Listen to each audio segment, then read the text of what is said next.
Thatha lethuba nginibingelele bangcwele egameni lenkosi Jesu. Igama lami nguMsanele, ngumntwana kaNkulunkulu ngisinisiwe, ngimthanda kakhulu uJehova. Sofunda izwi lenkosi lifunde kanje. Ekuqaleni wayekhona ulizwi. Ulizwi waye kuNkulunkulu. Ulizwi waye nguNkulunkulu. Yena loyo wayekhona ekuqaleni kuNkulunkulu. That is uJohn chapter 1 verse 1 no 2. Angiphinde futhi ngifunde. Ekuqaleni wayekhona ulizwi. Ulizwi waye kuNkulunkulu. Ulizwi waye nguNkulunkulu. Verse 2. Yena loyo wayekhona ekuqaleni uNkulunkulu. Mase sigoge kwavela ngaye uqhubeka. Mangabe sengifundayo ngesingisi King James Version 1611 uthi uJohn chapter 1. In the beginning was the Word, and the Word was with God, and the Word was God. Right? The same was in the beginning with God. Lama verse umabili abalekile sazongena kuona. But into yokuqala ekumele ngingene kuyona, I have to explain ukuthi what is blasphemy. Kuyini blasphemy. So uma ngabe sikholwa, we have learned ukuthi uJesu Kristu wayefela izono zethu. Shukuthi asikho isono esingaphezulu kwakhe. Leyo nto leyo awuyazi, usangabona amanye amavidiyo, khuphuke njalo uzofike khona ayikho ividiyo engekho la khona singakhuluma ngalokho. Sek-include nale. Uzothola ukuthi uJesu Kristu mangabe sifele siphambanweni, uremove zonke izono zethu. Asikho isono angasifelanga siphambanweni. But kuzo zonke izono khona isono ezwini lenkosi ekuthiwa asikwazi ukuxoleleka. Lesi sono izwi lenkosi malisho njalo lifaka iemphasis ukuthi isono esingaxoleleki, it is a blasphemy. A blasphemy against the Holy Spirit. Uqamba amanga ngoNkulunkulu is isono esingaxoleleki. And there is a reason why ngifaka iemphasis ekufundiseni ngayo njengamanje. Njebe ngizokhuluma manje ngoNkulunkulu ukuthi ngifuna wazi ukuthi ukubaleka kwayo. Sike sezwa-ke ensukwini nabaprofeti abanye bavelayo abathi uNkulunkulu uthi. Most of the time, every single time they start their prophecies, they say uNkulunkulu uthi. So what is a blasphemy? Right? So if you remember in the Garden of Eden, ukuthi kukhona inyoka eyastanda against umuntu. Now manithi izwi lenkosi i-blasphemy ayixoleleki. It is mainly because singabantu sangena esonweni siqanjelwa amanga ngoNkulunkulu. Angani me understand le nto leyo. Ukuthi the main reason why kungekho lula ukuthi uxoleleke under a blasphemy, ukuthi the main sources of the extinction of mankind, the reason why thina singabantu sifa, ukuqala kwethu kokufa nokungena ekufeni, it is because sangena kuona ngamanga. So uNkulunkulu takes it serious mangabe wena usakwazi ukuthi uqamba amanga ngaye. So akayifuni leyo nto leyo. Isono esingaxoleleki. And there's a reason why ngisho into engisholo. Now khona izinto esivamise thina ukuthi zikhona uNkulunkulu uyayikhuluma engakaze zivele ezwini lenkosi. Izwi lenkosi ke liyini ke? The Holy Bible is a book enani ephethe iqiniso. Sikubona ngani lokho is because izwi lenkosi alifihli ngisho ukufihla. Mangabe kuqhamuka abantu abafana noDavide, all of these are great kings. uNkulunkulu olabantu laba ubasebenzisa kahle. But izwi lenkosi aliyeke ukubakhombisa ukuthi ngisho kwanabo babe corrupt ngoba incwadi yeqiniso.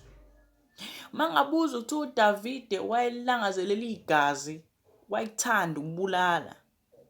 Isono leso Kanjani kuwumuntu othunywe uNkulunkulu? Is because this is the book of iqiniso, the truth. Ayikho incwadi elisho iqiniso njengezwilenkosi. Iveza ngisho abantwana bakwaNkulunkulu benza izinto out of uNkulunkulu. Why? Because there can never be indawo la khona uNkulunkulu khona ene-leak khona.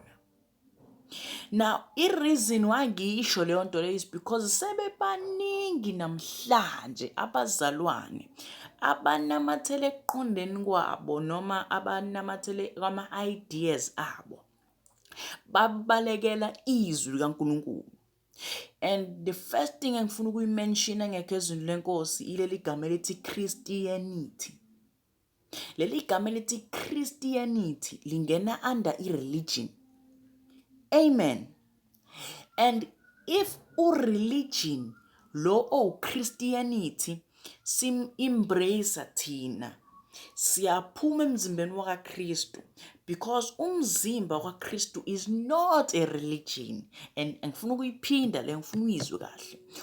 UKristu, uJesu Kristu, umzimba wakhe is not a religion, but it is umzimba, a structure, the wife of Christ. Akuyona religion. I-religion ngani? It is because it has basic ideas that can be reflected on the people who are involved in it. Shukuthi basically, shukuthi it is in impact wisdom. Shukuthi asitheni usanele une-wisdom. Njengoba usanele-ke ene-wisdom, usanele if i-wisdom yakhe seyithatha strategize noma eyibeke into context, mase ngiyithatha ngiyinika my children.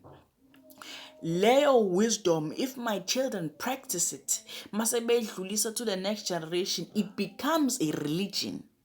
Why? It is because uyakwazi ukuthi ubuyele emuva uhambe uyoyi-understanda, uhambe uyobheka i-doctrine yami, ukwazi uku-understand ukuthi this is him owaye usanele, shuthi nathi ukuze sifane naye kumele sibe naye, forming a religion, right?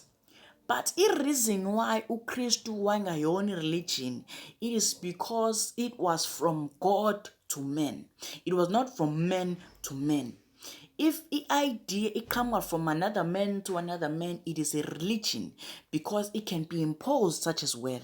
Because siyakwazi ukuthatha from yona. But since it comes from uNkulunkulu, ayiyona i-religion, iyindlela kahle kahle ekumele yenziwe. It is more cultural than it is more religious. Iyindlela ebekumele yenziwe isidalo sayo. Shukuthi izwi lenkosi aliyona incwadi erepresenta i-religion, liyincwadi erepresenta a cultural aspect emixiwe nani ne sort of education. But i-main idea yayo ukuthi it is izwi likaNkulunkulu. Ngamanye amazwi shukuthi asikwazi kuyi-categorize as into esingayifundisa noma esingayifundisa like i-sort of education. No, iyindlela ekumele kube ngayo vele, ngoba iqhamuka kaNkulunkulu to man. uNkulunkulu njengoba asidala thina, he is the prime being, uyi-empirical being of man. Ngamanye amazwi shukuthi yena before thina sivele kuyena oyi-main source yethu. So mangabe yena ethi asiphakamise isandla sonke singabantu, siyasiphakamisa isandla, but ukusiphakamisa kwethu isandla, it is not i-copying, it is not i-learning yethu, it is the way it has to be, ngenxa yokuthi iwili kaNkulunkulu iyakuloba lokho. Shuthi mangabe ethi akasiphakamiseni isandla, leyo nto leyo is more of a command than it is of the education. Shukuthi if we comment, it is, we are called ukuthi siyenze, hayi ukuthi mhlambe singa compromise, mhlambe kungaba khona abakhetha ukuyenza nabangakhethi ukuyenza. Shukuthi ngamanye amazwi uJesu Kristu mangabe kufela esiphambanweni, akakufeli through your choice, ukufela ngoba ukufelile, not ukuthi it is something it be desirable kuwena, but yena because of free will yakho usethi kumele ube nokukholwa, okholwa uyena uba nokuphila okuphakade. Do you understand? understand what I'm saying ukuthi i-free will isiyenze kube ngazi ukuthi uJesu Kristu wafika ne-religion. Because of free will, we start thinking ukuthi it's a religion, akuyona religion. Ngenxa yokuthi sine free will, i-free will esayithola kuphi? Esayithola kuyena uNkulunkulu. So now we start thinking ukuthi yena uconductor i-religion. Right? Ngifuna njalo ukuthi sisondele. La ngeke ngakhuluma ukuthi igama lethi Christianity alikho ezweni lenkosi. Angaze ngisho lokho but singakusho manje. Leli gama lethi Christianity alikho ezweni lenkosi. uJesu Kristu uKristu akashonga ukuthi he's forming a Christianity. Ngenxa yokuthi uyazi ukuthi those basic ideas azoplantwa ama-beings angahlangene noKristu. Right? And so leli gama lethi Christianity kukhona abantu abarepresentayo. Before ngifike ngixabane nabo kancane labo bantu labo, ngifuna ukumention into ade ngizokhuluma ngayo namhlanje ukuthi igama elithi Trinity alikaze livele ezweni lenkosi. And these are very sensitive things engiyishoyo. Those two words esivamise ukuwasebenzisa endlini kaNkulunkulu, iChristianity nani neTrinity, ayizikho ezweni lenkosi zombili lezo zinto lezo. Right? Elithi Christianity lifonywe yini? Lifonywe by certain churches ukuthi wonke amabandla anegama elithi nje Kristu nje lavela kancane igama elithi Kristu. They all fall under Christianity. So lelo gama elithi we all fall under Christianity lisidelelo ekubeni emzimbeni kaKristu ngoba lisenza ireligion kwamanye ama-religions. For instance, ama-religions anamakhosi awo. Every single religion in a king yayo. And if Christianity is a religion, then Christianity king yayo uJesu Kristu, of which is just false. Because every single religion since inenkosi yayo, all of those kings, they all bow down to one king. Shukuthi Christianity, if religion, then birth of all other religions, of which means amangasungene kwama-religious aspect bangayiphika le nto ekuseni usangenela. Shukuthi Christianity ayiyona i-religion enganayo ngisho umqondo to yona. Mangabe ngichaza in deeper details, uJesu Kristu ezweni lenkosi mentions into ebalekile uthi ungiyinkosi yamakhosi, King of Kings, basically meaning ukuthi yena if bengafoma a religion uJesu Kristu responsible ngayo, leyo religion leyo should is the birth of other religions. Leonto iba very weird because mangabu attend Christianity ayikho religion. Aweka ama-religions azalwe yiyona. But mangabu usuhamba uyo understand abantu abalifoma balibona lelo phutha, then mase ba create i-division. I-division mabe create, they form different churches. Now mangasu understand uJesu Kristu wayenabafundi abawu-12. Kwalabafundi bakhe abawu-12 akazange ababize ngamabandla abo. Akazange ethi wena umpostoli, wena uyisayoni, wena wini. But in these days leyo division isikhona emabandleni. Now indlela efike ngayo yo division emabandleni namhlanje sangithusa. I-division yafika ngokuthi kube khona umuntu othize onama-ideologies akhe nomunye umuntu othize onama-ideologies akhe phakathi endlini kaNkulunkulu. Mase bona bobabili ngama-ideologies babe nokuhlukanisa kwabo, then mase beyahamba beyowenza njani, beyoba ama-founders of ama-churches, and then lama-churches ayazalwa abe nama-generations. Shukuthi if usanele engayithandi i-teaching yamfundisi uNamsile mangabe ethi akathanda ukuthi abone abantu besifazane begqoka into eyimfishane endlini kaNkulunkulu. Mase mina ngithi abantu besifazane bengawagqoka amabhulukwe begqoke noma kanjani. I'm just using into basic. Mase mina ngihamba ngiyofoma i-church lami ayilana nabantu abangena endlini kaJehova begqoke noma yini abayithandayo. Mase uNamsile eyarepresenta leli. Mase kuba ukuthi lama ideas womabili azofoma a Namsilic church and a Sanelic church.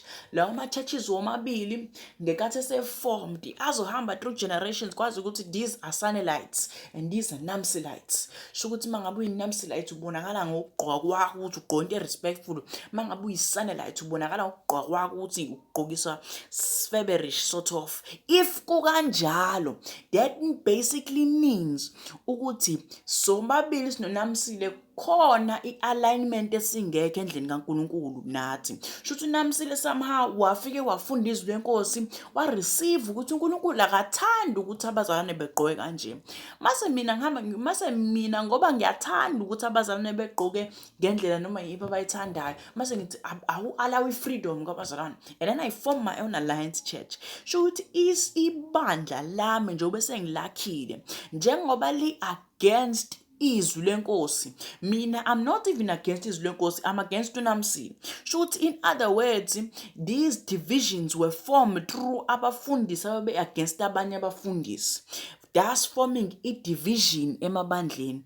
Mangabe lamabandla sene-division sekhona abapostoli Zayona yonke leyo nto leyo ngenxa ye-division abana phakathi kwabantu bakaNkulunkulu sebekhohliwe ukuthi lezi zinto ezibaxabanisayo ziphambana nezwi lenkosi. Lokho kuphambana nezwi lenkosi iyona ke blasphemy leyo, because lamabandla they are formed through blasphemous ways, but they forget those blasphemous ways because mina ngumfundisi uSibanibani ngila nomfundisi uSibanibani. Le division le esikakhiwe akuyona division uNkulunkulu aqhamuka nayo. uNkulunkulu akazange ayithande lento yempi phakathi endlini kaNkulunkulu. Mangabe abazalwane sebekwenza endlini kaNkulunkulu abayiboni baphambana nezwi lenkosi, kubiza ukuthini? Kubiza ukuthi amabandla ahlangane axoxe ngani emzimbeni kaKristu, because umzimba kaKristu is not a religion. Mangabe sesiqala sesiba ne division, then we are forming ama-religions. And at doing that, usesenza into against izwi kaNkulunkulu. Right. That's number one. And then mase kuba ilento leyo ukuthi kule division esibanayo we have amagama esi-ordaina ngawo, because ungabheka uJesu Kristu akazange abizwe ngobishop ezwini lakhe, akazange abizwe ngopope, but lamagama ase-introduced endlini kaNkulunkulu. Why introduce endlini kaNkulunkulu? Ukuthi mina mangena endlini kaNkulunkulu ngihambe ngiyowenza umsebenzi kaNkulunkulu, angisanayo i-ordainment eqhamuka from ama-ideologies. Ngamanye amazwi, mangabe ngena mina nguSanele, I'm just a servant Sanele, I'm not even a pastor. Mangena endlini kaNkulunkulu, but mangena sengifika sengikhuluma izinto zikaNkulunkulu, ngikhuluma iziqhamuka kaNkulunkulu, ngenza into eyenziwa umuntu o-ordained. Nami mhlambe ngibe ordained, i-ordinance yami ngabizwa nge-servant to unceku, is a servant. But mase kuba khona lo mfundisi lona obanani obizwa ngopope, shuthi ngamanye amazwi uhlonishwe ngaleyo ndlela ukuthi abizwe yena ngopope. Ebizweni kwakhe ngopope unikwa i-ordinance ayitholayo from abantu, not from uNkulunkulu, because kuba uNkulunkulu wayethanda leyo ordinance uJesu Kristu wayengabizwa with the highest pope ever. But uJesu Kristu akazange abizwe ngalelo gama because uNkulunkulu akazange ayithande lento ye-division.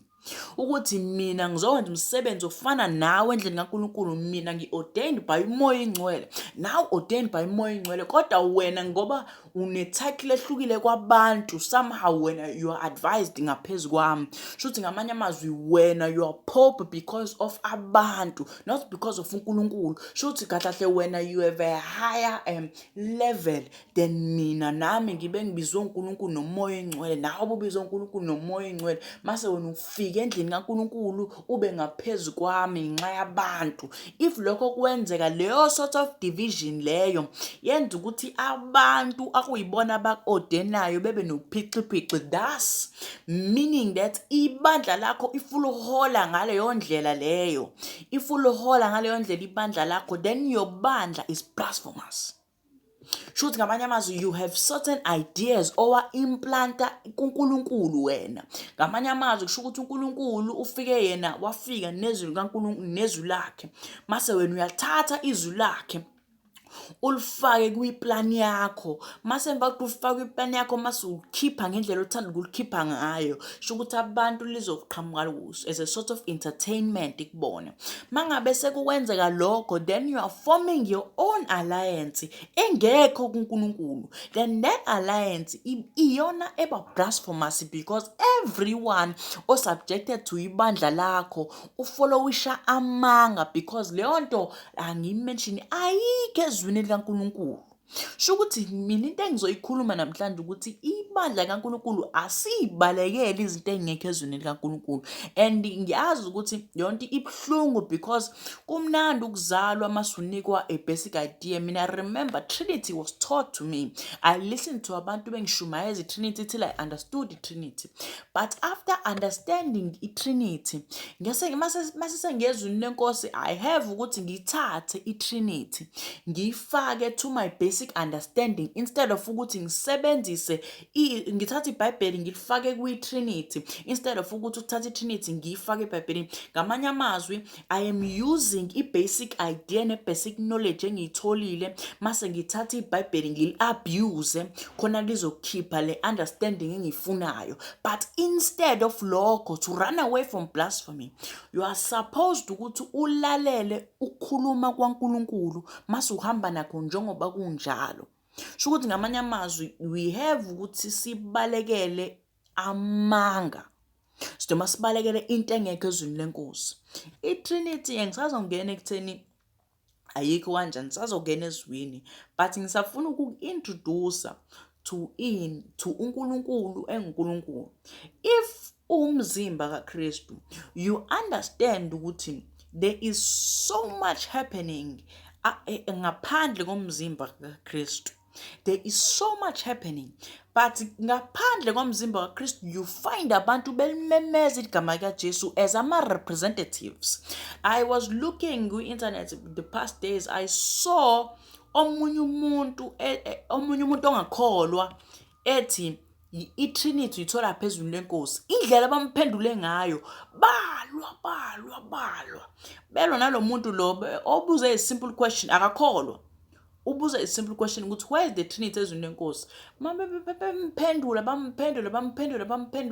mase kwavela into mina engiyibona ibalekile kuyona yonke leyo nto leyo, ukuthi iTrinity yaqhamuka kumuntu owayikhonza uNkulunkulu ohlonishwayo ngokukhonza uNkulunkulu. Ani mangizwa into engisho. Ngamanye amazwi iTrinity yafika through ama-highest priests aleso sikhathi leso, ngenxa yokuthi ahlonishwa nokuthi ama-highest priest mhlambe bawabiza ngamagama akhona. Lawo ma-highest priest ekuhlonishweni kwawo kuthiwa noma yini abayishoyo noma isingekho ezwini lenkosi siyayithatha siyifake siyenze njani, siyifundise abanye abantu abangcwele regardless of ukuthi ayikho ezwini lenkosi. And if usiphikisa ngalokho sithi thina wena osiphikisayo you are blasphemous. But mina if I ask you ukuthi iTrinity ezwini lenkulunkulu sekuyimina engi-blasphemous, kodwa I'm asking a simple question ukuthi where can you find Trinity ezwini kaNkulunkulu, and awuyithole la gama ezwini laNkulunkulu. mase mina ngiphinde ngakubuza futhi ukuthi where do you find i-Trinity ezweni kaNkulunkulu? Mase wena futhi ungitshela ukuthi mina ngi-blasphemous. Mina ngibe ngikubuza a simple question ukuthi ezwini likaNkulunkulu where is the word Trinity? Where is the word Christianity ezweni likaNkulunkulu? Wena mase ungasatholi lamagama lawa mase vaya lokho you form a war against mina. Mase then you bring me abafundisi bakho bakudala abebefundisa into nabo bangayibonanga ezweni likaNkulunkulu.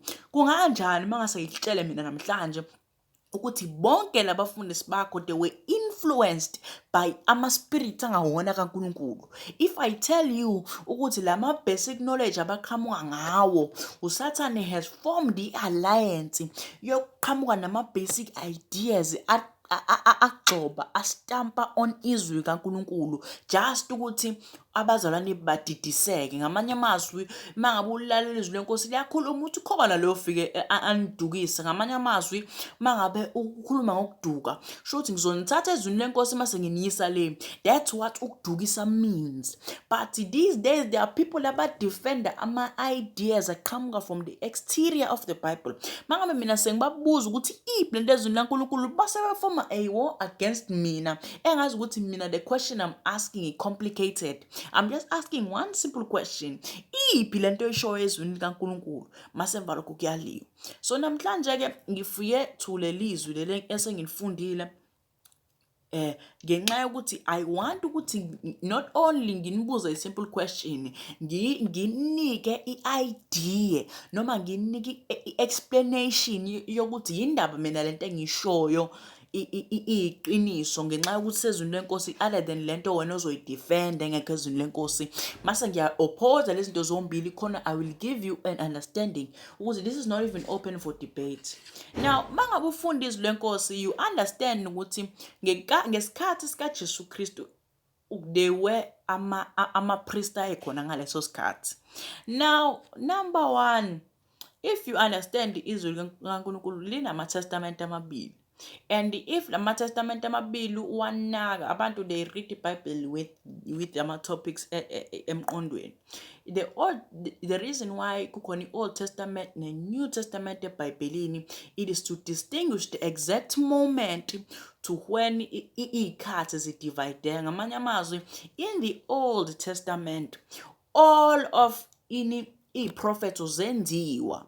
Shuthi kwenziwa i-prophet in the Old Testament. In the New Testament it was formed ilontunjana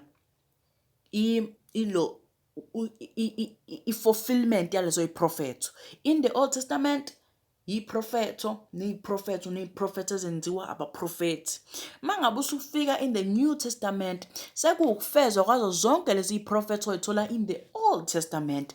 And mangabe futhi uyilalela lento lena umuyedwa umuntu owayifeza zonke lezi iprofetho futhi uyedwa mase kuba khona nozoba u-0,0000001 wakhe wakuJohane wakuyena owayezo-introduce uJesu Kristu owafeza leso siprofetho sokuthi wayeyizwe lasehlane wafeza leso siprofetho wawuyena. And then mase futhi emva kalokho sekuvela uKristu sekuyena owenze njani ofeza zonke iprofetho eyishiwo in the Old Testament.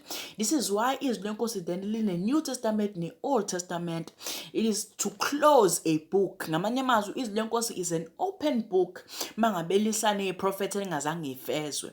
Mase sungena in the New Testament sekukufezwa kwazo zonke lezo iprofetho.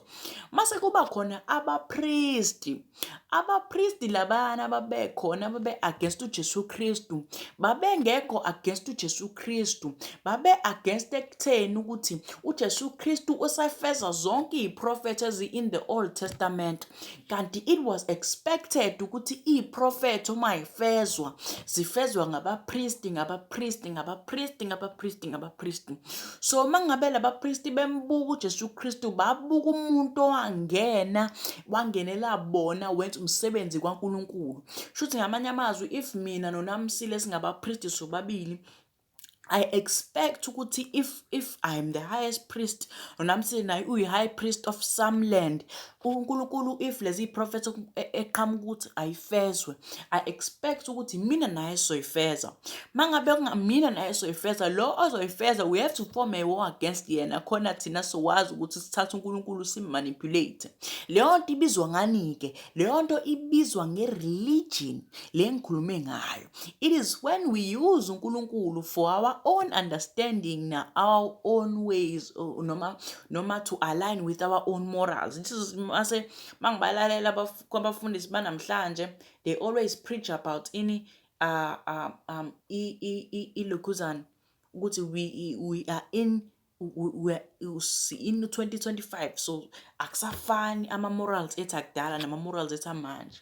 Ama-morals akudala kwangenzeka ukuthi manje awasenzeki, but mangabe u-understand that that is the formation of religion, is where we take uNkulunkulu mase simenza umuntu esingakwazi ukuthi siyabo simcontrol thina. Bangabe bekwenza lokho bethatha ama-morals abo noma ama-ideas of ama-morals abo bewabeka on the doctrines that are coming from iZulu, they form ama-religions anganayo isindo. That's why bekwazi ukuxabana, because khona inkinga laphana ekhona. Now uJesu Kristu mayifika ezofeza zonke lezi ayiprofetho, ufeza yena ukuthi uyindodana kaNkulunkulu yangempela, but bona mabembuka they see enemy, because abantu bayasuka kubona baya kuKristu. Shukuthi bona ukube babantu ngempela ababengekho religious, they would have seen uJesu Kristu mase be-acknowledge and then mase bepointa wonke umuntu towards yena. But since abantu aba-religious babona uJesu Kristu ezoba against bona, I mentioned before ukuthi abafundisi baxabana. Okuxabaneni kwabo abafundisi mase befuma ama-religions, uJesu Kristu if efika baxabana naye, because vele iyona vele into ejwayelekile makhuluma ngama-religions ukuthi kube khona ingxabano before kube khona ukufundiswa. So exabaneni-ke kwabo baxabana noJesu Kristu, as in like uJesu Kristu is a religious figure, but uJesu Kristu is sent emazulwini ukuthi azofreya abantwana bakaNkulunkulu. Lokho mangabe kwenzeka bayaqala manje sebenzani sebehluleka ukumbona nokum-understanda, sebenza they form a war against uKristu. Amen. Maseke